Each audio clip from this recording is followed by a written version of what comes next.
Hello guys, mag-pick up na sana kami ng grocery. Pero ito din wrap off na pala nila dito guys sa door namin. Ayan oh.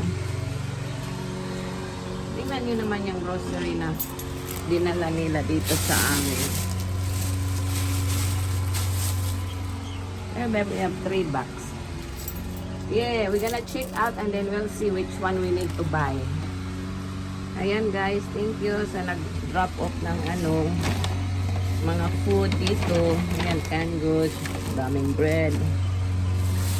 Pupunta sana kami para pick up din drop off na pala nila dito. Alright, let's put it inside. Magmamadali pa naman kami. Thank you.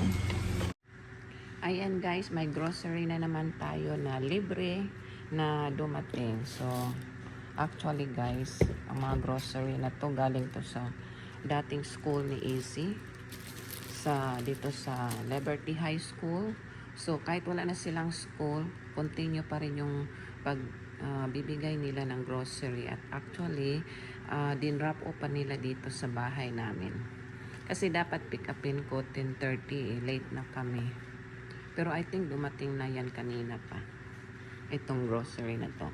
So, ito yung mga nakuha natin guys. Peaches. Sliced peaches. Galing to sa Hy-Vee actually. Yung mga grocery na to, galing to sa Hy-Vee. Thank you sa Hy-Vee. Ayan oh, merong pasta rings. And then meron tayong tuna, light tuna, ready to eat na yan. Ito naman chicken breast, ready to eat na rin to guys. Itong chicken breast. And then meron tayong pang to, halo sa spaghetti or pasta.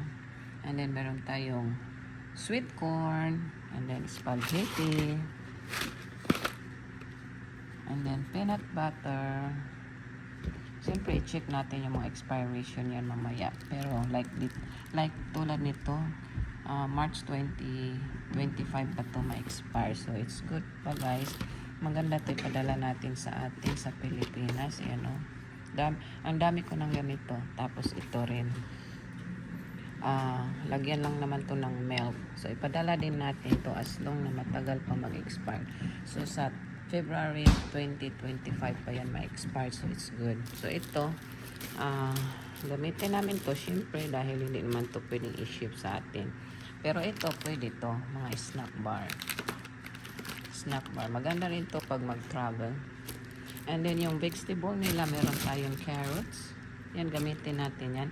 Actually, padala ko tong iba sa anak ko kasi nandun siya nakatira sa friend niya.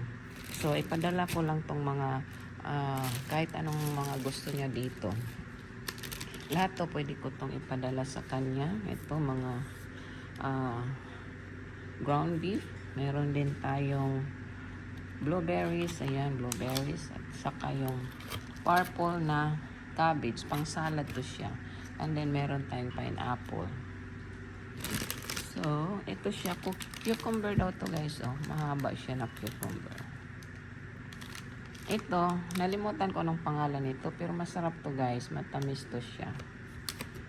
And then meron tayong fresh peach. Ayan. And then melon. Meron kaming melon sa labas. Harvestin pala namin yan. Pero hindi ganito kalaki, maliit lang. And then isang bag na apples. And then 1 bag na potato. So, ibigay natin yan mamaya sa anak ko para, kasi nakitira siya doon sa friend niya, so pwede nilang gamitin yan doon pag magluto sila. Tapos ito. At saka itong mga bread. So, yan lang guys.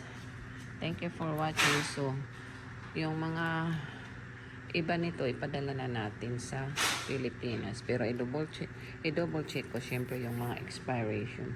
Yung mga ganito, hindi naman kumakain yung sa atin mga ganito, yung ready na. Mas masarap pa rin yung niluluto talaga natin. So ito, bigay ko lang to sa anak ko kasi yung neighbor niya, yung dad niya, neighbor lang niya. So kumakain sila kasi mga American, ito namang mga kinakain nila, mga ready to eat na. So yan lang guys, at itabi na natin tong mga ipapadala ko after ko ma-check yung expiration. And then the rest, ipadala ko to sa anak ko. O kaya ipapick up ko sa kanya kasi nagda-drive naman siya. Yun lang guys. Thank you for watching.